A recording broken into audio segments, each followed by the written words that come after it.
रातिरे भात खाउछन्ति कि जदि हाँ तेबे होई जान्तु सावधान। दर्शक बंधु, भारतर अधिकांश लोक भात खाइबाकू बहुत पसंद करिथांती। दिहिपर खाइबारे भात खाइबा सहित रातिरे मध्य सेमाने भात ही खाइथांती। किंतु राति खाइबारे भात सामिल करिबा आपणक स्वास्थ्य पई अनेक क्षति पहुंचाई थाए। तेबे रातिरे भात खाइबा आम स्वास्थ्य पई केते समस्याकर एवं केउ सब समस्या सृष्टि करिथाए चलंतु जानिबा। रातिरे भात खाइबा द्वारा मोटापण वृद्धि होइथाए।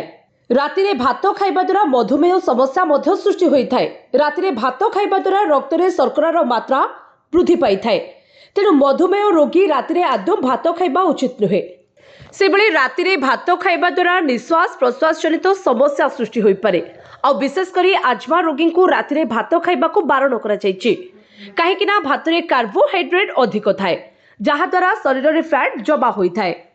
जो मानकर निश्वास नेबारे किंबा श्वास रोग अछि सेमाने रातिरे भात खाइबा ठारू दूरे रुहंतु। काहेकि ना रातिरे भात खाइबा द्वारा गला जंत्रणा होई पारे। यह व्यतीत जो मानकर साइनस समस्या अछि सेमाने मध्य रातिरे भात खाइबा उचित नुहे।